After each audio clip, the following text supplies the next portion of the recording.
Bayangkan, ini sebuah tangki air besar di atas gedung, tertutup rapat dan tidak dibuka selama 3 hari. Di dalamnya ada seorang pria, masih hidup, tanpa makanan, tanpa cahaya, hampir tanpa udara. Tidak ada yang tahu dia di sana. Tidak ada yang mencarinya. Dan setiap jam yang lewat, peluangnya untuk selamat semakin kecil. Yang membuat kisah ini mengerikan. Bukan hanya karena dia terjebak, tapi karena semua ini bermula dari tugas sederhana. Pekerjaan rutin yang seharusnya selesai dalam beberapa menit saja. Tidak ada tanda bahaya. Tidak ada firasat buruk. Hanya satu keputusan kecil yang mengubah segalanya. Ini adalah kisah nyata tentang bagaimana seseorang bisa menghilang tanpa benar-benar pergi kemana-mana. Dan ketika akhirnya ditemukan, kondisinya sudah diambang batas manusia untuk bertahan hidup. Namanya Ardi Pratama. Usianya 32 tahun. Ia bekerja sebagai teknisi perawatan gedung, bukan pekerjaan yang sering terlihat orang, tapi tanpa dirinya, banyak fasilitas tidak akan berjalan. Lampu, pompa air, panel listrik, dan tangki penampungan adalah tanggung jawabnya. Ia terbiasa bekerja di tempat sempit, panas, dan berisiko. Ia juga terbiasa bekerja sendirian. Ardi dikenal sebagai orang yang tenang, jarang bicara panjang, lebih banyak bekerja daripada mengeluh. Rekan kerjanya sering mengatakan, ia terlalu hati-hati dan terlalu teliti. Ia hampir selalu memeriksa ulang setiap alat sebelum ditinggalkan. Hampir selalu memastikan semua aman. Dan ironisnya, di hari itu, justru ada satu hal kecil yang terlewat. Pagi kejadian itu dimulai seperti hari biasa. Ia bangun lebih awal, mandi cepat, membuat kopi hitam, lalu membuka pesan tugas di ponselnya. Ada satu tugas tambahan yang masuk pagi itu, pemeriksaan tangki air di atap gedung, tugas rutin yang sudah sering ia kerjakan. Pemeriksaan tangki biasanya hanya butuh beberapa menit. Naik ke atap, buka, penutup, cek, ketinggian, air, lihat pelampung, otomatis. Setelah itu, selesai. Tidak rumit, tidak berbahaya, tidak pernah menjadi masalah sebelumnya. Itulah sebabnya tidak ada yang memberi perhatian khusus pada tugas itu. Gedung tempat ia bekerja bukan gedung baru. Tingginya 5 lantai, atapnya datar dengan ruang utilitas terbuka dan jarang dikunjungi orang. Tangki airnya besar dan terbuat dari logam tebal. Sudah dipakai bertahun-tahun. Selama ini hanya pernah mengalami kebocoran kecil, tidak lebih. Sebelum berangkat, Ardi sempat menerima telepon dari istrinya. Percakapannya singkat dan santai, membahas belanja dan rencana akhir pekan. Tidak ada nada cemas, tidak ada firasat buruk, tidak ada kata-kata aneh, hanya percakapan biasa seperti ratusan pagi sebelumnya. Ia tiba di gedung sekitar pukul 7:10. Ia menyapa petugas keamanan, menandatangani buku masuk, lalu langsung menuju ruang peralatan. Ia mengambil kunci akses atap, membawa senter, dan obeng panjang. Semua sesuai prosedur. Semua tampak normal pagi itu. Tidak ada yang menyangka ada yang salah. Tidak ada yang memperhatikan langkahnya ke arah tangga atap. Dan itulah terakhir kalinya ia terlihat sebelum menghilang. Gedung itu berdiri di pinggir jalan yang cukup ramai. Siang hari biasanya penuh aktivitas. Tapi bagian atapnya hampir tidak pernah didatangi orang. Hanya teknisi tertentu yang punya akses ke sana. Tangga menuju atap berada di ujung lorong servis. Lorong itu sempit, lampunya redup, dan jarang dilewati selain oleh petugas perawatan. Suaranya berbeda dari area kantor, lebih hening, lebih bergema. Untuk mencapai atap, seseorang harus membuka pintu besi dan menaiki satu tangga tambahan. Pintu itu biasanya tertutup, tapi tidak selalu dikunci. Banyak orang menganggap area itu tidak penting untuk dikunjungi. Pagi itu cuaca sudah terasa panas, meski matahari belum tinggi. Udara lembab dan angin hampir tidak bergerak. Permukaan atap menyimpan panas sejak pagi. Di atas atap hanya ada beberapa benda, 2 unit pendingin besar, pipa-pipa air, kabel pelindung, dan 1 tangki air utama berukuran sangat besar. Tangki itu berbentuk silinder setinggi orang dewasa. Dindingnya logam tebal dengan lapisan cat yang mulai kusam. Di bagian atas ada penutup bundar yang berat. Penutup itu tidak memakai engsel. Sistemnya lepas angkat. Jika dibuka, harus digeser dan diletakkan di samping. Beratnya cukup untuk membuat 1 orang mengangkat dengan tenaga penuh.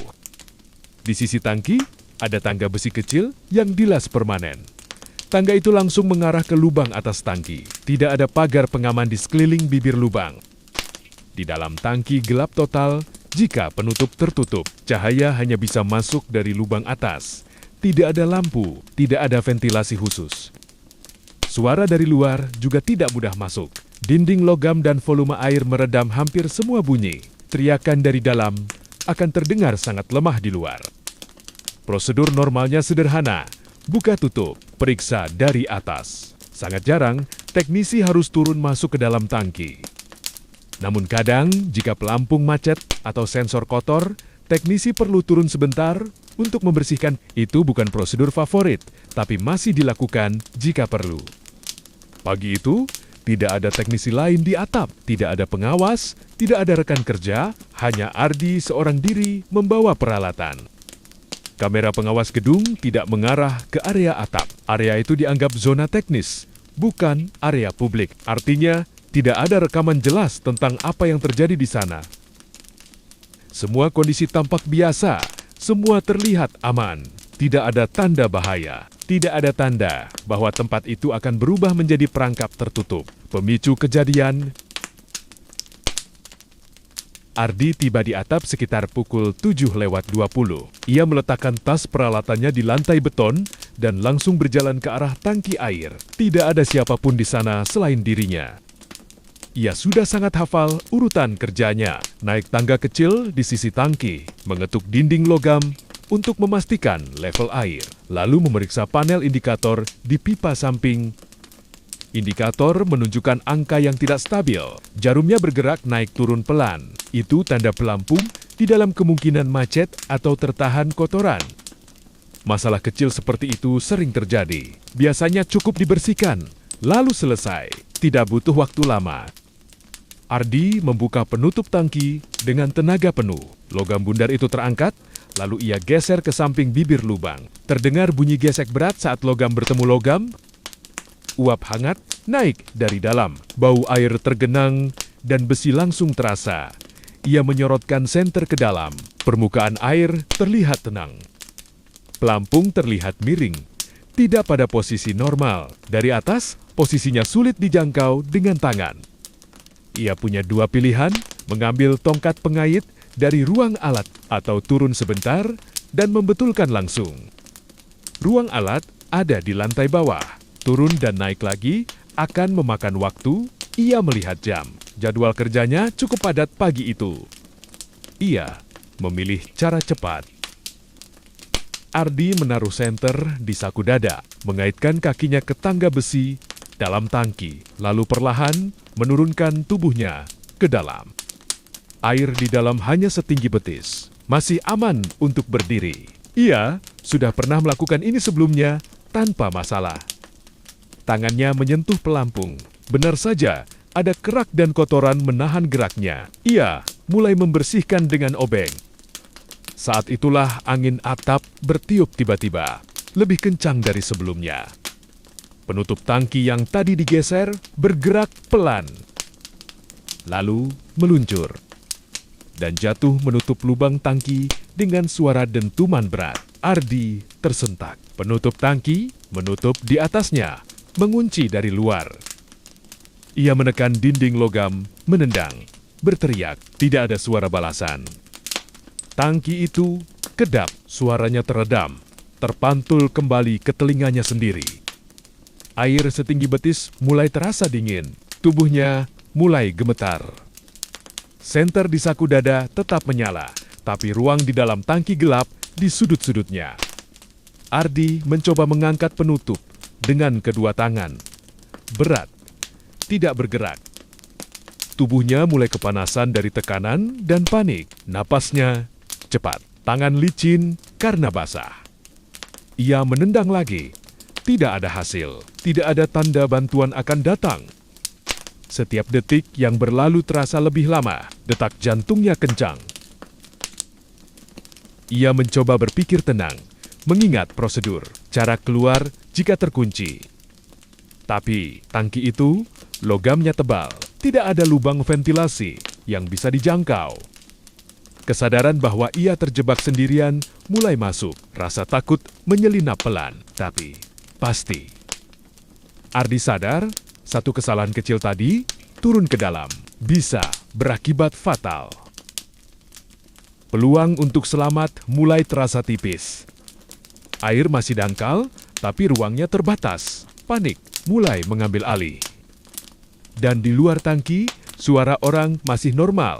Gedung berjalan seperti biasa. Tidak ada yang tahu Ardi sedang berjuang untuk tetap hidup di dalam kegelapan logam itu. Ardi mencoba menenangkan diri, tapi udara di dalam tangki terasa semakin pengap. Setiap napas beratnya menggerakkan air setinggi betis, menciptakan suara berdesir yang menambah kecemasannya. Dinding logam terasa panas di kulitnya. Panas matahari pagi menembus tangki. Tubuhnya mulai lelah. Tangan dan kakinya basah. Licin, pegangan di tangga besi semakin sulit. Ia mencoba menendang penutup lagi, tapi logam itu tidak bergerak. Setiap usaha membuatnya semakin lelah. Rasa haus mulai menusuk. Lidahnya kering, tenggorokannya gatal. Gelap di sudut tangki membuatnya sulit mengukur jarak atau kedalaman air. Detak jantungnya terdengar di telinganya sendiri. Napasnya tersengal-sengal. Ia berusaha memusatkan pikiran, mengingat teknik bertahan hidup, mengatur napas, tapi kegelapan dan kesunyian menekan mentalnya. Setiap suara dari luar hampir tidak terdengar. Bahkan, bunyi langkah kaki dari atap terdengar jauh dan samar. Sementara itu, tubuhnya mulai lemas. Ototnya kejang karena basah dan dingin. Air di tangki mulai terasa lebih dingin dari sebelumnya. Sensasi itu menusuk tulang. Ketakutan dan rasa sakit bercampur. Panik mulai membuat pikirannya kacau. Di luar, aktivitas gedung tetap berjalan normal. Suara kendaraan dan orang tidak memberi tanda bahwa seseorang sedang berjuang untuk hidup di atas atap. Ardi sadar, setiap menit yang lewat, peluangnya untuk selamat semakin tipis. Ardi mulai merasa tubuhnya lemas sekali. Kaki dan tangannya gemetar, ototnya menolak bergerak. Napasnya pendek, sesak, setiap tarikan terasa berat. Panik mengambil alih pikirannya. Ia merasakan ketakutan yang luar biasa, seolah tangki itu menekannya dari semua sisi. Ia mencoba teriak, tapi suaranya hanya terdengar berdesir di dalam logam. Tidak ada jawaban, tidak ada balasan. Tubuhnya mulai goyah, keseimbangan hampir hilang. Ia duduk di dasar tangki, punggung menempel di dinding logam, mencoba mengatur napas.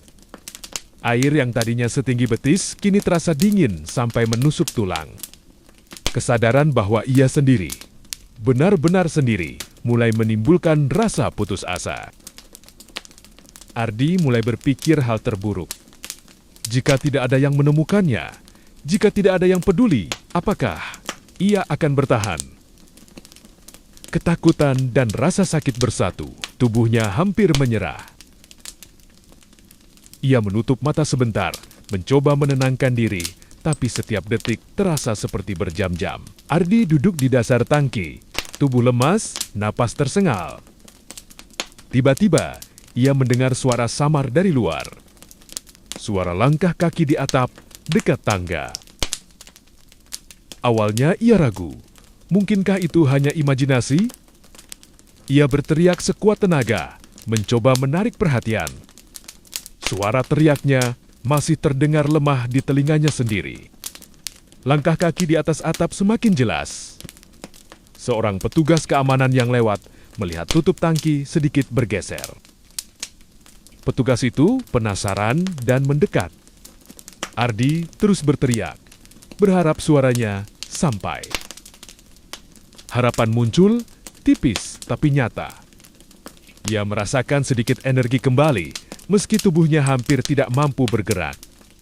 Di luar tangki, petugas mulai mencoba mengangkat penutup. Setiap detik terasa kritis. Dan saat itu, sebuah cahaya senter menyinari wajahnya. Petugas akhirnya berhasil mengangkat penutup tangki. Ardi menatap cahaya senter yang masuk ke dalam tangki. Air di sekelilingnya bergoyang perlahan. Tubuhnya lemas. Napas tersengal, jantungnya masih berdebar kencang. Petugas meraih tangannya dan membantunya keluar dari tangki. Setiap gerakan terasa berat bagi Ardi.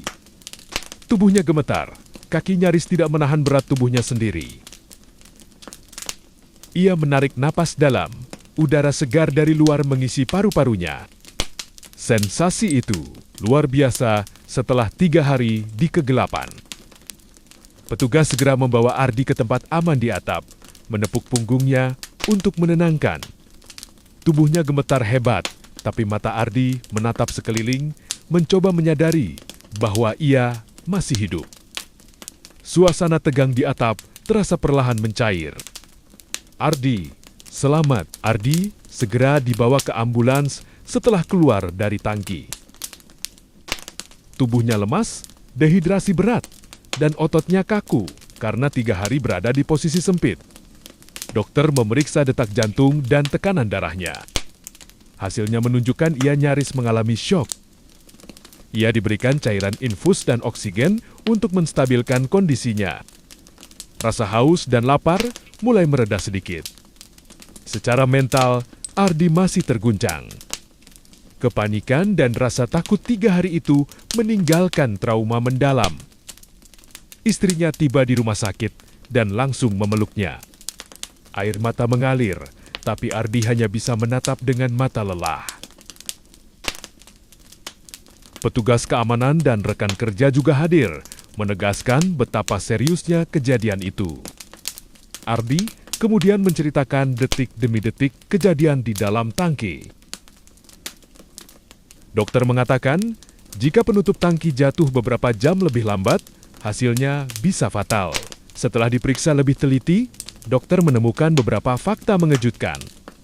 Tubuh Ardi sudah kehilangan sekitar 5 kg air selama 3 hari itu. Detak jantungnya tetap berdetak, meski hampir di ambang batas kritis.